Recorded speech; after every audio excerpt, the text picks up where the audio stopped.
नमस्कार, प्रणाम। कैसे हैं आप सब? कैसी चल रही है आपकी तैयारी? एग्ज़ाम टाइम एकेडमी पर आप सभी का स्वागत है। एग्ज़ाम टाइम एकेडमी, आप जानते हैं कि अर्थशास्त्र और भूगोल का जितने भी प्रश्न आए हैं सबकी सीरीज, निचोड़ सीरीज चला रहा है, जो आपके एग्ज़ाम के लिए बहुत ही महत्वपूर्ण है। चाहे टीजीटी आप दे रहे हों, चाहे पीजीटी दे रहे हों, या फिर आप हायर का एग्ज़ाम दे रहे होंगे, आपको यहाँ से कम ये जानने का मौका तो जरूर मिल रहा होगा कि नहीं, कौन सा पोर्शन मेरा कमजोर रह गया है, किस पे और मेहनत की जरूरत है। आपके एग्जाम्स लगातार लगे हुए हैं, आप घंटा भर निकाल कर इस वीडियो को जरूर देखिए और अपनी तैयारी का आकलन करिए। कहते हैं ना कि धीरे धीरे ही सही, लेकिन एक दिन वो जरूर आएगा जब मंजिल आपको भी मिलेगी और हमको भी।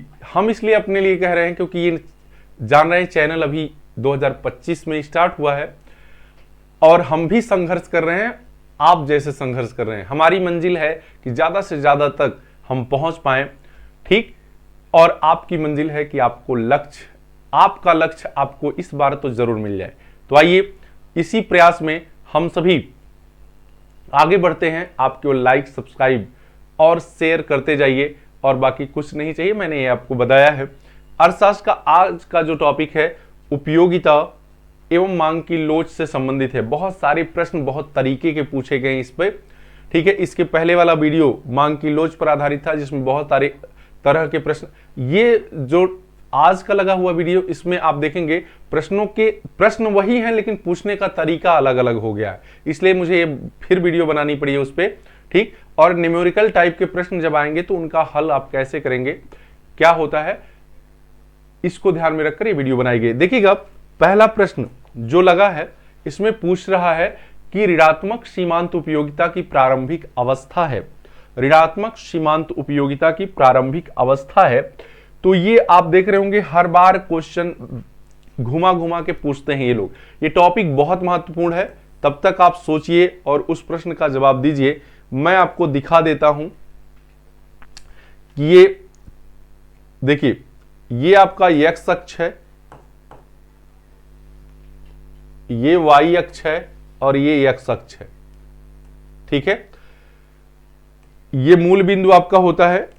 यदि आप देखे होंगे और निश्चित देखे क्या होंगे, इकोनॉमिक्स का अगर कोई विद्यार्थी है, इसको नहीं देखेगा तो उसका काम ही नहीं चलने वाला है। क्यों? क्योंकि बिना इसके इकोनॉमिक्स पूरी ही नहीं होती, ठीक है।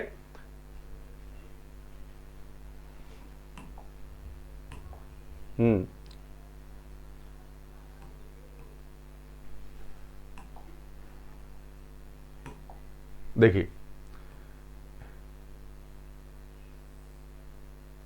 ये आपका TU है, ये आपका MU है, ठीक है। ये नीचे चला गया मतलब ये ऋणात्मक हो गया, इसके नीचे जाना मतलब ऋणात्मक होना। यहां तक आपको बताया गया होगा, ये पहला मोड है। ये जब शून्य होती है, यहां टच करना मतलब शून्य हो जाना, तब ये अधिकतम होती है। क्या होती है? अधिकतम होती है, ये बताया गया। इसके बाद जब ये नीचे ऋणात्मक होने लगती है तो प्रारंभिक अवस्था में यह घटती है, लेकिन क्या होती है?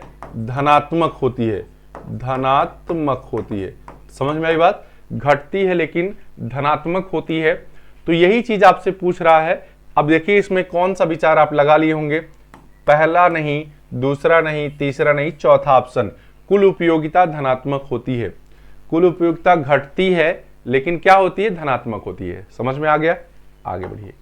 कह रहा है कि उपभोक्ता की संतुष्टि अधिकतम होगी जबकि क्या? जब MUX अपान PX is equal to MUY अपान PY, या MUX बटे PX बराबर MUY अपान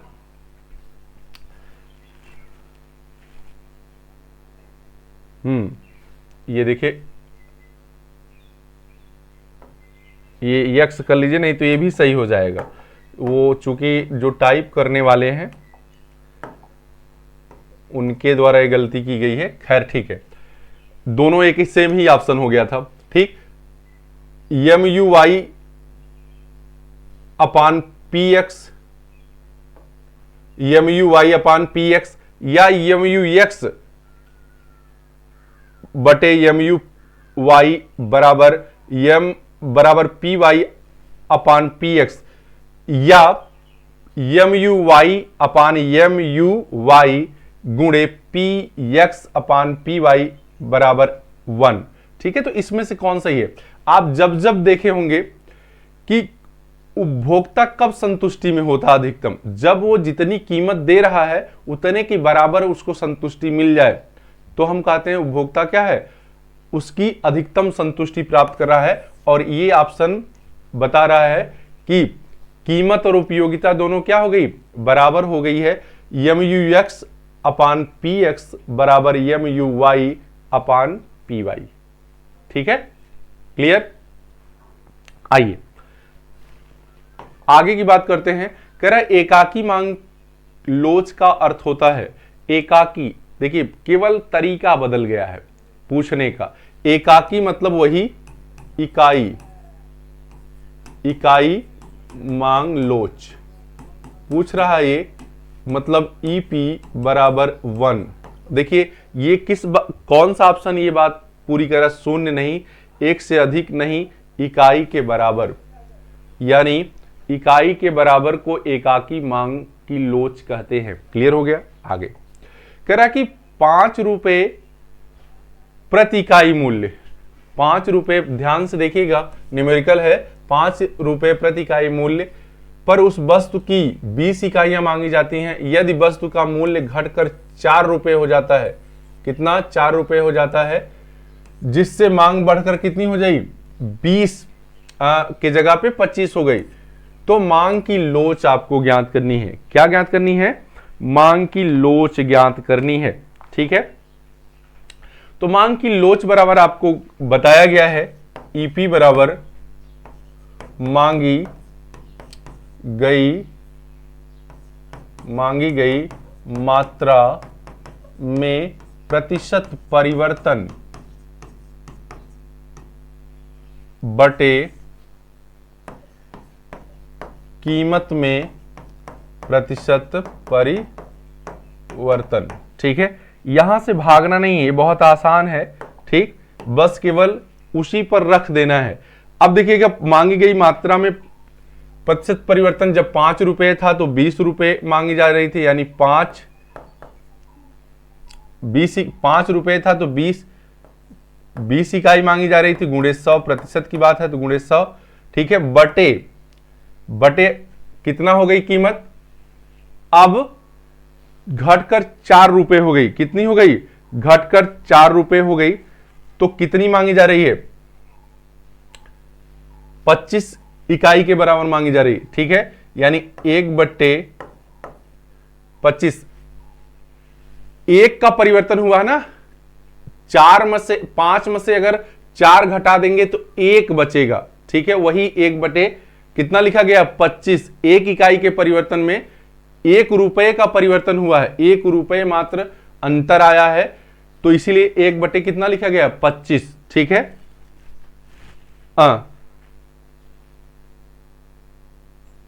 1/5 गुणे 100। समझ में आई बात?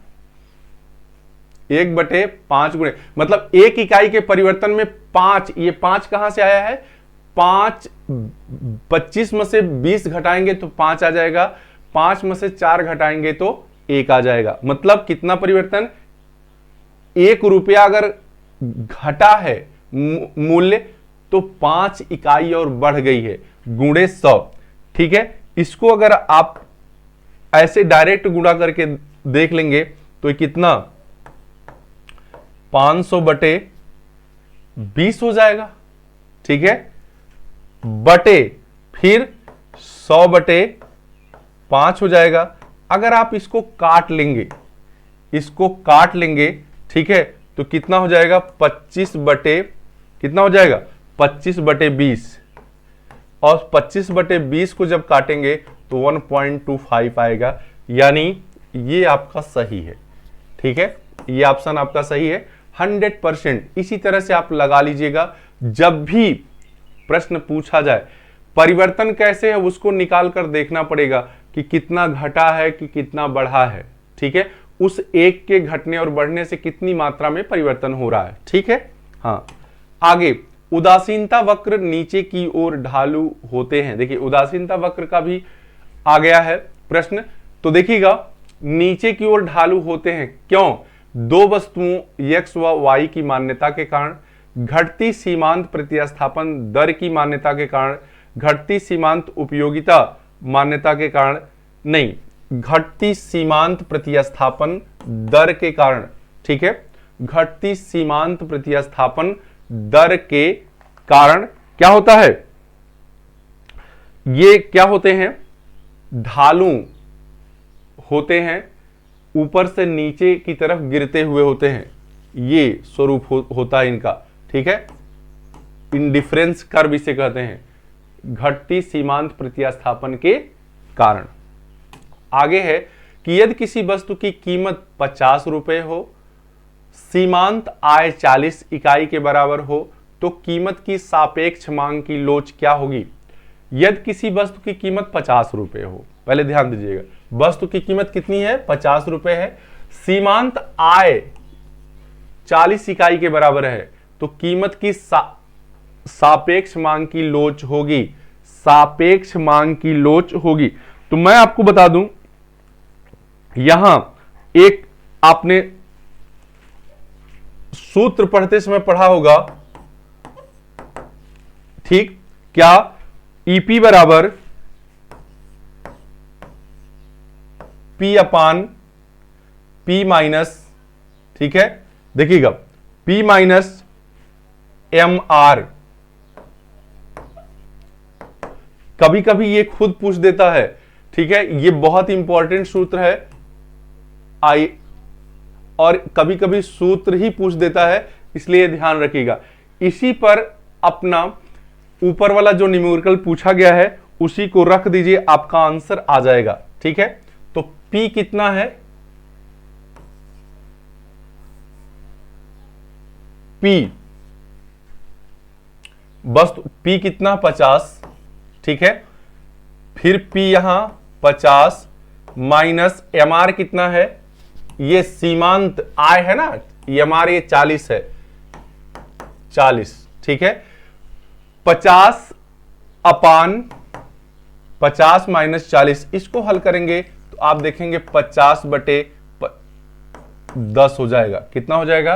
50 बटे 10 हो जाएगा, और इसको काट देंगे तो आ जाएगा 5। कितना आ जाएगा? 5 आ जाएगा। देखिए कहां है, ये आंसर आपका सही है। क्लियर? ईपी बराबर पी अपान पी माइनस एम आर, यानी मांग की लोच, सापेक्ष लोच बराबर क्या होता है? कीमत बटे कीमत माइनस सीमांत आय। ठीक है, ऐसे भी लिखा रहेगा तब भी यही सही है। ठीक, इस पर रख कर आप हल कर देंगे तो आपका आंसर आ जाएगा। क्लियर?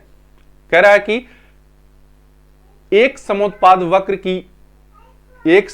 वक्र एक सीधी रेखा होगी यदि आगत, ठीक है, आगत मतलब आय की बात कर रहा है, आगत क्या होगा? पूर्ण स्थानापन्न, खराब स्थानापन्न, पूरक, परिवर्तनीय। तो देखिएगा एक सीधी रेखा कब होती है? जब वस्तुएं पूर्ण स्थानापन्न होती हैं। जब वस्तुएं पूर्ण स्थानापन्न होती हैं तो समोत्पाद वक्र एक सीधी रेखा होती है। क्या होती है? एक सीधी रेखा होती है, इसमें किसी भी प्रकार का कोई परिवर्तन नहीं होता, क्योंकि दूसरे का स्थान पर दूसरा जब प्रयोग कर लिया जाएगा तो उसमें बहुत अंतर नहीं आता है। तो इसको एक सीधी रेखा के रूप में देखते हैं। कह रहा कि यदि मांग फलन D बराबर 400 अपान P हो तो कीमत 40 इकाई होने पर मांग की लोच क्या होगी? कुछ भी नहीं करना है, केवल ऐसे प्रश्न को देखकर घबरा जाते हैं विद्यार्थी कंप्यूटर की, इसमें क्या आ गया? ठीक है, न्यूमेरिकल है ये, आप देख रहे हैं मांग फलन D बराबर कितना दिया है? 400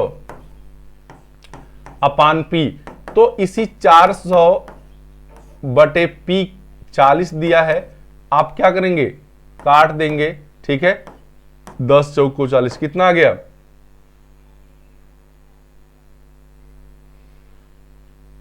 पी बराबर कितना दिया था आपको, 40 दिया था ना, ठीक। यहां आ गया 10 इकाई, कितना आ गया, 10 इकाई।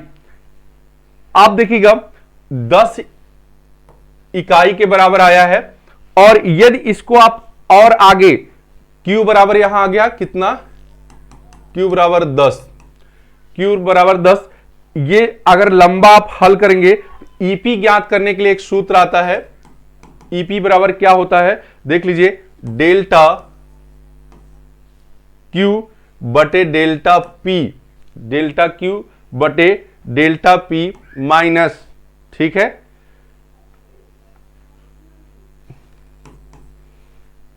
P अपान Q। देखिए मैंने इसको इसलिए रख लिया है ताकि कोई भी दिक्कत ना आए। अब इसी सूत्र में अपना रख देंगे, बराबर 1 अपान कितना, 4 गुणे, यहां माइनस नहीं, ये गुणे का है, ठीक है, कितना, 40 बटे, देखिए 10, ठीक है, 40 बटे 10। जब इसको आप काटेंगे, इसको गुणा करेंगे तो ये हो जाएगा कितना, 40 बटे 40, और काट देंगे तो 1 के बराबर हो जाएगा, यानी इकाई आ जाएगा, ठीक है। कितना आ जाएगा, इकाई, 40 बटे 40 कितना आ जाएगा, 1 के बराबर, ईपी बराबर 1 होगा, कितना होगा, ईपी बराबर 1, यानी इकाई के बराबर, इकाई के बराबर। थोड़ा सा न्यूमेरिकल जो होता है टफ लगता है, लेकिन जब आप इसको हल करेंगे तो बिल्कुल भी ये टफ आपको नहीं लगेगा, ठीक, एक आध दो बार समझना पड़ेगा। आगे देखिएगा, कह रहा है कि यदि उपभोक्ता की आय 400 रुपए है तथा वह क्रमशः 2 वस्तु A और B की X तथा Y इकाइयां क्रय करता हो, जबकि A वस्तु की कीमत 5 रुपए और B वस्तु की कीमत 10 रुपए है, तो उसकी बजट रेखा का समीकरण होगा। बहुत ही आसान ये सवाल है, बस रख के देखना है। देखिए अगर हम कहीं भी रखते हैं, मान लीजिए आपने क्या समझ, आप क्या मान रहे हैं कि ये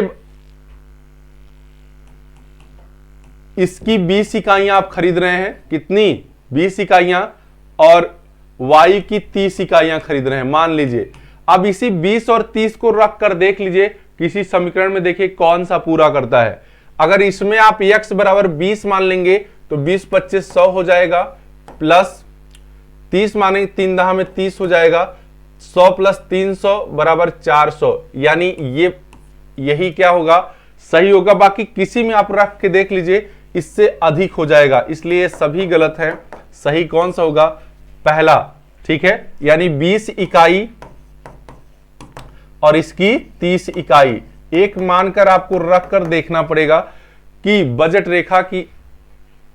रेखा का समीकरण कौन पुष्ट करेगा, कौन सही करेगा, ठीक है।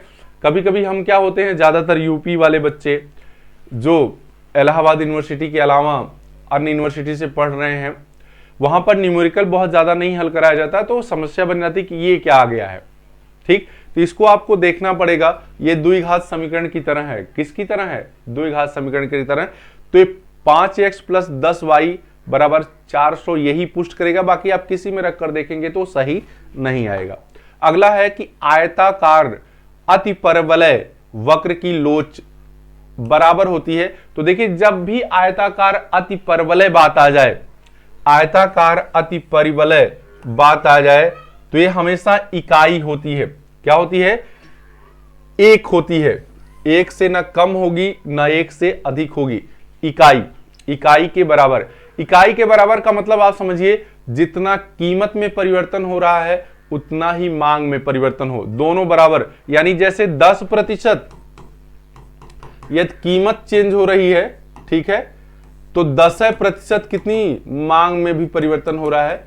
इसी को हम क्या कहते हैं, ईपी बराबर 1, समझ में आया, क्योंकि कट के ये 1 हो जाएगा।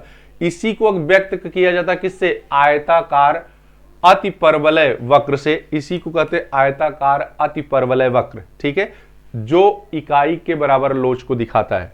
आगे देखिए, फिर वही प्रश्न है कि आयताकार अति परवलय, ठीक है, आयताकार अति परवलय मांग वक्र, देखिए ये सब ये टाइप उल्टा पुल्टा हो गया है।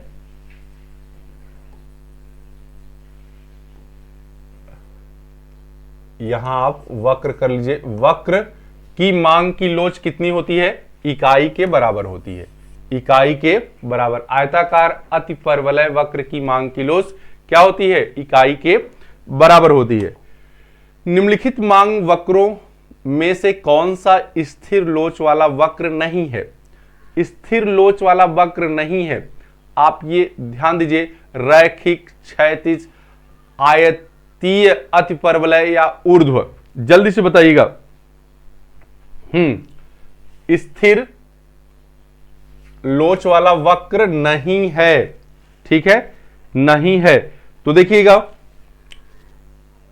क्षैतिज की बात करिए, किसकी, क्षैतिज की, रैखिक की, आयताकार अति परवलय या ऊर्ध्व। तो रैखिक जो है यही स्थिर लोच वाला वक्र नहीं है, बाकी सभी जो हैं स्थिर लोच वाले वक्र हैं। जैसे आप समझिएगा कि ये क्या है, क्षैतिज है, ये क्षैतिज है, और ये वक्र जो है आपका ये ऊर्ध्व है, ऊर्ध्व, समझ में आई बात।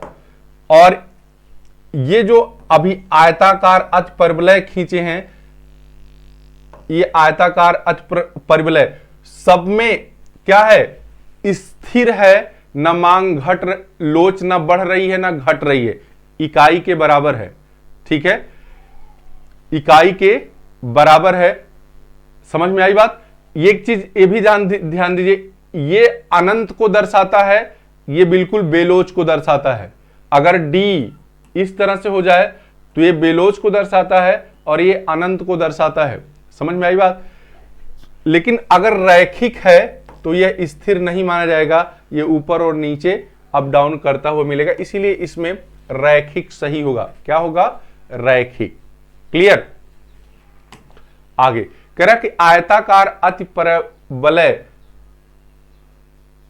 रेक्टेंगुलर हाइपरबोला आकार का वक्र है, कैसा, कैसा है, एएफसी, एवीसी, टीसी या एमसी, किस तरह का ये वक्र है। तो आप देखिएगा ये हमेशा एएफसी के जैसा होता है, ये एफसी, ठीक है।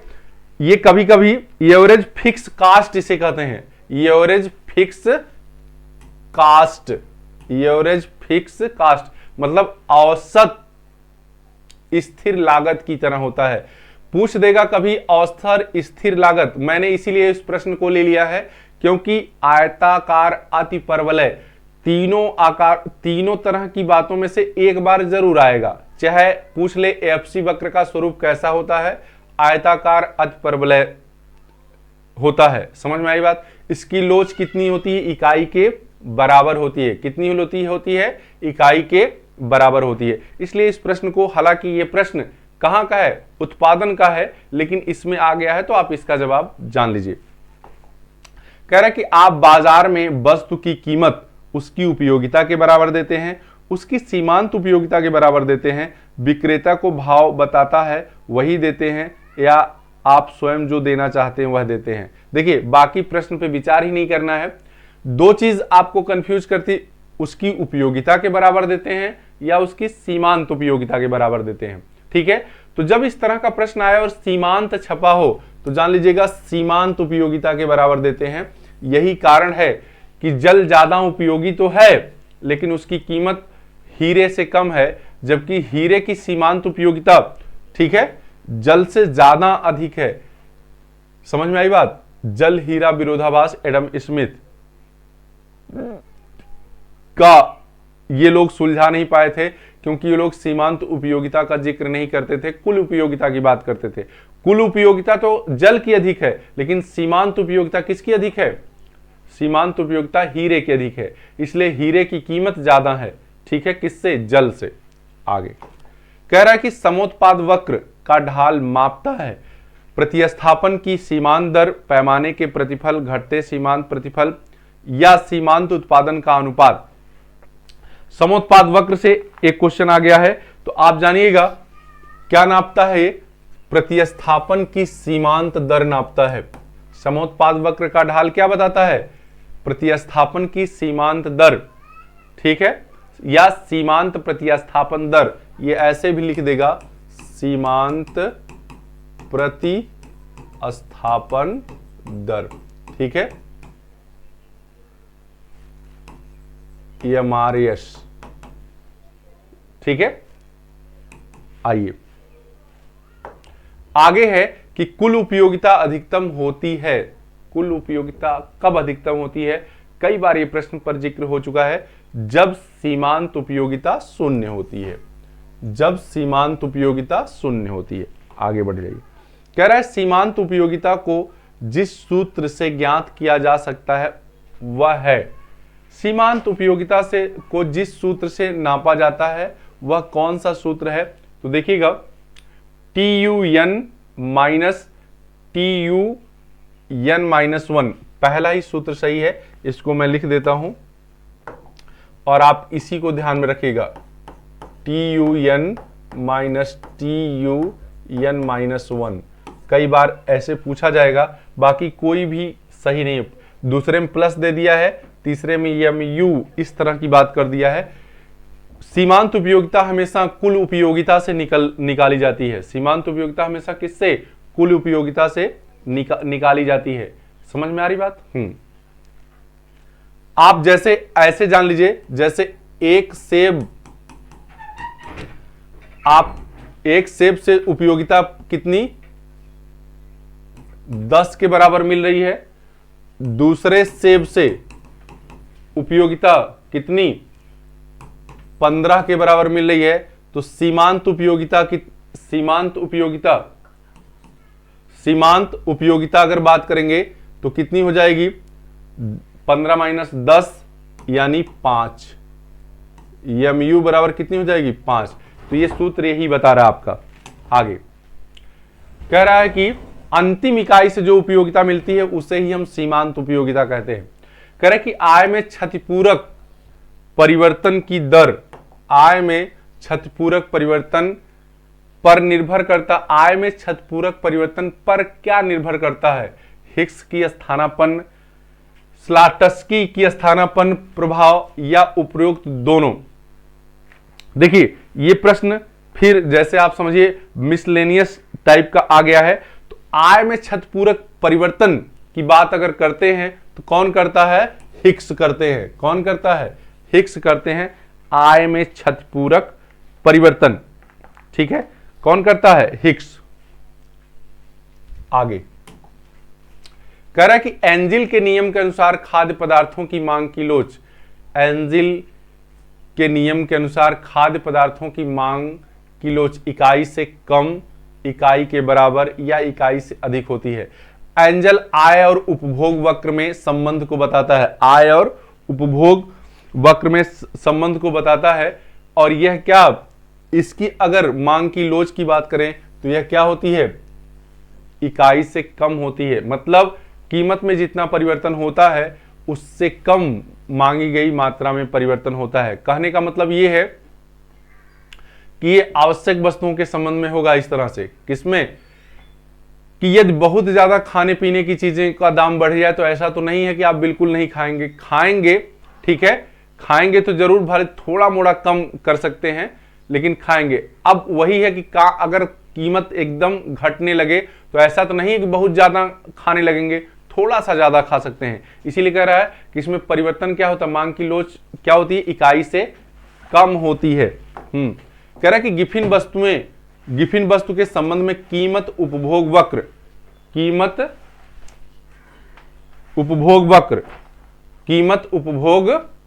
वक्र x अक्ष के समानांतर होता है।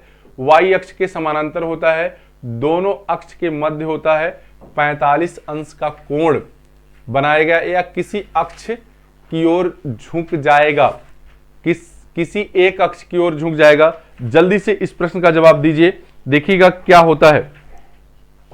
तो जब आप गिफिन वस्तु पढ़े होंगे तो आप देखे होंगे इसमें क्या होता है, किसी एक अक्ष की ओर क्या होता है, झुक जाता है। गिफिन वस्तुओं के संबंध में ऐसे वक्र आपको दिखाई देंगे, इस तरह से या इस तरह से। समझ, जिस वस्तु को हम छोड़ेंगे और जिस वस्तु का अधिक प्रयोग करेंगे, ठीक है, क्योंकि आय जैसे जैसे बढ़ती है, हम गिफिन वस्तुओं के संबंध में क्या होता है, या कीमत जैसे जैसे बढ़ती है, कीमत बढ़ेगी तो हम उसका उपभोग ज्यादा करते हैं, किसका, गिफिन वस्तुओं का या घटिया वस्तुओं का, और जैसे जैसे कीमत घटती है उनका उपभोग हम कम करते हैं। ये कीमत उपभोग पूछ रहा है, किसकी बात कर रहा है, कीमत उपभोग वक्र। तो किसी अक्ष की तरफ मुड़ा हुआ दिखाई देगा, ठीक है, किसी अक्ष की ओर झुका हुआ दिखाई देगा। आगे कह रहा कि वस्तु की मांग मात्रा व उसकी कीमत के बीच परिमाणात्मक संबंध की व्याख्या की जाती है। वस्तु की मांग मात्रा व उसकी कीमत के बीच परिमाणात्मक संबंध की व्याख्या की जाती है मांग के नियम के आधार पर, मांग की लोच के आधार पर, इन दोनों के समन्वित प्रयोग के आधार पर। तो देखिएगा इस प्रश्न का जवाब क्या है कि मांग की लोच के आधार पर। देखिए, मांग का नियम ये बताता था कि किसी वस्तु की कीमत और उसकी मांग में क्या संबंध होगा। किसी वस्तु की कीमत घटती है तो उसकी मांग बढ़ जाती है, और किसी वस्तु की कीमत बढ़ती है तो उसकी मांग घट जाती है। ये तो मांग का नियम बताता है, लेकिन कितना परिवर्तन होता है ये मांग का नियम जवाब नहीं देता था। कितना परिवर्तन होता, कितना घटेगी या बढ़ेगी, इसी का जवाब देने के लिए मांग की लोच आई। ठीक है, कौन क्या आया, मांग की लोच। तो परिमाणात्मक गुणात्मक मांग का नियम है, परिमाणात्मक क्या है, मांग की लोच है। यह गुणात्मक है, क्या है, गुणात्मक की बात करता है, और यह परिमाणात्मक की बात करता है। क्लियर हो गई, क्लियर हो गया ये। आगे बढ़िए, कह रहा उपभोक्ता साम्य में होगा। ये फिर वही क्वेश्चन दोहराया है, मैं इसलिए इसको ले लिया हूं कि संतुष्टि पूछे या साम्य पूछे, संतुष्टि पूछे या साम्य पूछे। उस बार संतुष्टि पूछा था, इस बार साम्य पूछा है। 2010 में ये क्वेश्चन आया हुआ है। तो इसका जवाब वही है कि MUX/PX बराबर MUY/PY।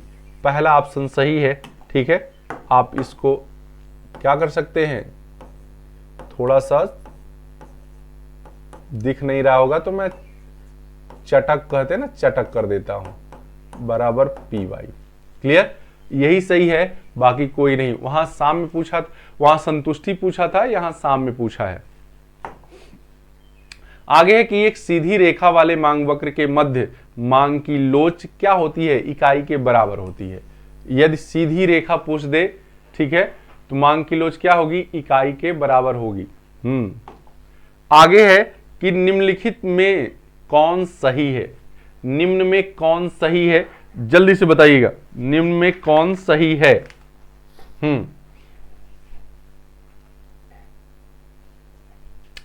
सामान्य वस्तुओं के संबंध में आय प्रभाव धनात्मक होता है, ये तो सही है। जैसे जैसे आय बढ़ती जाती है, आप सामान्य वस्तुओं की खरीदारी और बढ़ाते जाते हैं, ये बात सही है। कह रहे निम्न वस्तुओं के संबंध में आय प्रभाव ऋणात्मक होता है। निम्न वस्तुओं के संबंध में, निम्न वस्तुओं के संबंध में आय प्रभाव ऋणात्मक होता है। देखिएगा, निम्न वस्तुओं के संबंध में आय का जो प्रभाव है वो कैसा होता है, एक बार बताइएगा। देखिए, निम्न वस्तुओं के, ये गिफिन से कुछ ऊपर होती हैं, गिफिन से कुछ ऊपर होती हैं, यानी यह भी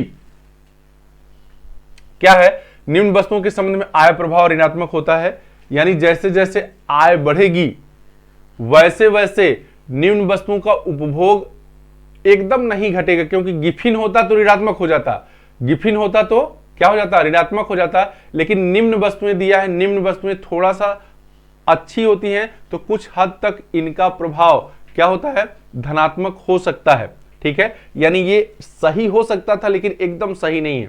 फिर कह रहा है शेष वस्तुओं के संबंध में आय प्रभाव शून्य होता है, यह भी गलत है। विभिन्न वस्तुओं के संबंध में आय प्रभाव धनात्मक होता है, यह भी गलत है। देखिए इसको थोड़ा सा सही आप मान सकते हैं, लेकिन अब एकदम जो एग्जैक्ट सही है उसको लेंगे। ये दोनों चीजें सही हो सकती थी, ठीक है, लेकिन सबसे सही ये है, इस आधार पर हम गिफिन दिया होता तो गलत सही हो जाता, लेकिन निम्न दिया है इसलिए सबसे सही आपका ये ऑप्शन सही है। क्लियर? कंफ्यूजन की स्थिति है वहां पर, क्या है? कंफ्यूजन की स्थिति है। आगे देखिए कह रहा है कि मांग की आड़ी लोच होती है सदैव धनात्मक, सदैव ऋणात्मक, स्थानापन्न वस्तुओं के प्रति धनात्मक, संयुक्त मांग वाली वस्तुओं में ऋणात्मक। ये प्रश्न बहुत बार मैं बता चुका हूं, आप एक बार जवाब दीजिएगा। आड़ी लोच, आड़ी लोच मतलब एक वस्तु की कीमत में परिवर्तन हो रहा हो तो दूसरे वस्तु की मांग में परिवर्तन हो, ठीक है। सदैव धनात्मक न होगा न सदैव ऋणात्मक होगा, ये बात तो गलत है। अब बात इस पे करते हैं, स्थानापन्न वस्तुओं के संबंध में ऋणात्मक। अब ये देखिए सही है गलत। एक वस्तु की कीमत अगर घटे तो दूसरे वस्तु की मांग बढ़ जाए, या एक वस्तु की कीमत बढ़े तो दूसरे वस्तु की मांग बढ़ जाए। एक वस्तु की कीमत बढ़ रही है तो दूसरे वस्तु की कीमत बढ़ जाए, मांग बढ़ जाए। ऐसा कहां होता है? ऐसा स्थानापन्न वस्तुओं के संबंध होता है, और ये संबंध दोनों एक दिशा में परिवर्तन होता है तो धनात्मक। स्थानापन्न वस्तुओं के संबंध में आड़ी लोच कैसा होता है? धनात्मक, यानी ये भी गलत है, यहां ऋणात्मक दे दिया। संयुक्त मांग वाली वस्तुओं के संबंध में ऋणात्मक होता है, यही सही होगा आपका। क्या? यही सही, क्योंकि एक की कीमत अगर घटेगी तो दूसरे की मांग क्या होगी? बढ़ जाएगी। समझ में आए? नहीं आ रही बात? एक बार और ध्यान दीजिए, ठीक है। स्थानापन्न वस्तुएं क्या होती हैं? जैसे आपका घी हो गया और डालडा हो गया, ठीक है। घी और डालडा, डालडा मतलब वनस्पति घी, रिफाइंड हो गया, ये सब एक दूसरे के स्थानापन्न है। चीनी और गुड़ हो गया, तो एक की कीमत अगर बढ़ेगी तो दूसरे की मांग बढ़ जाती है। एक की कीमत बढ़ेगी तो दूसरे की मांग बढ़ जाती है, ये धनात्मक संबंध है। कैसा है? धनात्मक संबंध। लेकिन पूरक वस्तुएं या संयुक्त वस्तुएं वो वस्तुएं होती हैं जिनको एक साथ मांगा जाता है, जैसे स्याही और पेन हो गई, पेट्रोल और गाड़ी हो गई। एक की कीमत अगर बढ़ेगी तो दूसरे की मांग घटेगी, दूसरे की मांग क्या होगी? घटेगी, क्योंकि उसकी मांग घट जाएगी तो इसकी भी मांग घट जाएगी, इसलिए ये ऋणात्मक संबंध होता है। आपका चौथा ऑप्शन सही होगा, ध्यान से देखिएगा।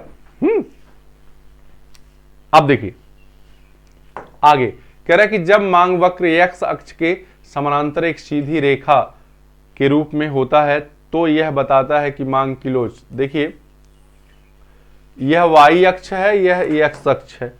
क्लियर?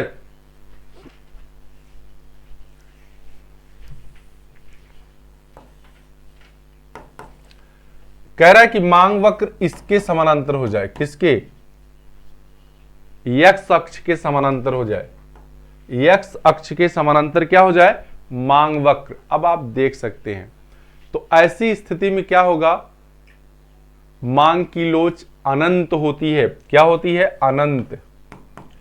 यदि यही पूछता इस तरह से हो जाए तो बेलोच होती है। यह अनंत बताता, अनंत, यह बेलोच। क्या बताता है? बेलोच। क्लियर? कुछ भी पूछा जा सकता है प्रश्न में, कुछ भी पूछा जा सकता है। आगे देखिएगा, कह रहा कि तिरछी मांग से अभिप्राय एक वस्तु की मांग में परिवर्तन निम्न कारण के होने से होता है। तिरछी मतलब वही आड़ी, तिरछी मतलब आड़ी, तिर्यक लोच। एक वस्तु की मांग में परिवर्तन क्या बताएगा? कैसे होगा? जब दूसरे वस्तु की कीमत में परिवर्तन हो, दूसरे वस्तु की कीमत में परिवर्तन हो, यानी बी ऑप्शन सही है। कहने का मतलब पेट्रोल की कीमत अगर घट रही है तो कार की मांग बढ़ जाए कि पेट्रोल सस्ता भैल चला चलौले में ज्यादा पैसा ना लगी। ठीक है, अभी देखिए सीएनजी की कीमत थोड़ी सी कम थी, सीएनजी की गाड़ियां ज्यादा बिकने लगी। कारण कि वही कि लागत कम आएगी, चलने का भाड़ा कम आएगा। आगे देखिएगा, कह रहा कि एक व्यक्ति मांग वक्र इस मान्यता पर आधारित होता है कि निम्न तत्व को छोड़कर बाकी सब निर्धारक तत्व स्थिर हैं। उपभोक्ता की आय, संबंधित वस्तुओं की कीमत, वस्तु की कीमत या उपभोक्ता की रुचि। ठीक है, सही बात है। देखिए इसी को कहते हैं कि अर्थशास्त्र का कोई भी नियम या सिद्धांत तभी लागू होगा जब मान्यताएं मान ली जाएंगी, अन्य बातें समान रहने पर। समझ में आई बात? अन्य बातें समान रहने पर क्या कि इसमें उपभोक्ता की आय भी, ये भी सही है, उपभोग संबंधित वस्तुओं की कीमत ये भी क्या हो, स्थिर हो, लेकिन वस्तु की कीमत में परिवर्तन का असर केवल देखता है। व्यक्ति का मांग वक्र किस पर आधारित होता है? वस्तु की कीमत पर। बाकी सभी को स्थिर मान लिया जाता है, बाकी सभी को, उपभोक्ता की आय को भी स्थिर मान लिया जाए, संबंधित वस्तुओं की कीमत को भी स्थिर मान लिया जाए और उपभोक्ता की रुचि को भी स्थिर मान लिया जाए, तब हम क्या करेंगे? ये सारे नियम कानून फॉलो होंगे। यानी कि एक व्यक्ति की व्यक्तिगत मांग वक्र का निर्धारण कर सकते हैं। जब सभी अपना अपना रूप दिखाएंगे तो हम कुछ निर्धारित ही नहीं कर सकते। आगे कह रहा है मांग वक्र प्रदर्शित करता है उत्पादन लागत और वस्तु की मांग के विपरीत संबंध को नहीं, वस्तु की कीमत और वस्तु के मांग के विपरीत संबंध को। ठीक है, देखिए कैसे कैसे प्रश्न पूछे गए हैं। आपको ये क्लियर होना चाहिए कि मांग का नियम क्या है, मांग की लोच क्या है, उसी से बार बार प्रश्न आएंगे। क्लियर? कह रहा कि जब मांग की रेखा सदैव आधार रेखा के समानांतर रहती है, ऐसी स्थिति में मांग की लोच। आधार रेखा, देखिए फिर वही क्वेश्चन आया है, ये आधार रेखा है। क्या है? आधार रेखा। और इसी को हम एक्स अक्ष कहते हैं, इसको वाई। ये आधार है। क्या है? आधार। और इसे कहते हैं लंब। क्या कहते हैं? लंब। ये लंब रेखा है। आधार रेखा के समानांतर यानी यक्ष यक्ष के समांतर हो जाए तो क्या होती है? अनंत होगी। क्या होगी? अनंत। क्लियर? आगे कह रहा कि निम्न सूत्र में लोच गुणांक,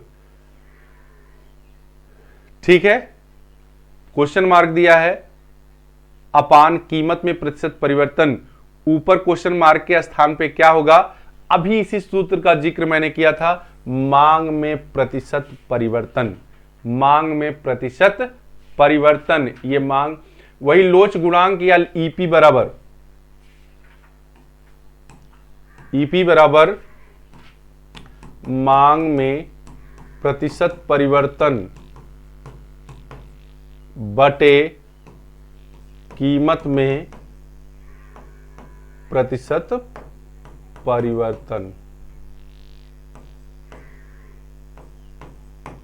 क्लियर? यही सूत्र पूछा है, तो इसका पहला सही होगा। अब देखिए अगला क्या है कि सैमुअल्सन के अनुसार मांग के तार्किक सिद्धांत का तीसरा सूत्र क्या है? मांग के तार्किक सिद्धांत का तीसरा सूत्र, यही जो उद्घाटित अधिमान सिद्धांत है, यही सैमुअल्सन का सिद्धांत है, इसी को कहते हैं मांग के तार्किक सिद्धांत का तीसरा सूत्र। चूंकि यह मांग के नियम से संबंधित है इसलिए इस प्रश्न को यहां रखा गया है। इससे रिलेटेड बहुत सारे प्रश्न आ चुके हैं। समझ में आई बात? तो मांग के तार्किक सिद्धांत का तीसरा सूत्र अगर पूछ ले तो जानिएगा उद्घाटित अधिमान सिद्धांत की बात वो कर रहा है और इसको दिया है सैमुअल्सन ने। तो इस तरह से आपके कितने 32 क्वेश्चन समाप्त हो गए। आपको कुछ जरूर नया मिला होगा। ठीक है, जो पोर्शन आपका कमजोर है उसको, जो एथेंटिक बुक हैं आहूजा की, एसएन लाल सर की, माइक्रो एंड मैक्रो, सब में इसका विश्लेषण मिल जाएगा, क्योंकि इतना टाइम नहीं होता कि हाँ आपको पूरी तरह से खोल कर बताया जाए। फिर भी कोशिश की जाती है कि बता दिया जाए। ठीक है ना जी? तो कैसी लगी क्लास ये बताते जाइएगा, कमेंट करिए, लाइक शेयर और सब्सक्राइब जरूर करिएगा। धन्यवाद सुनने के लिए।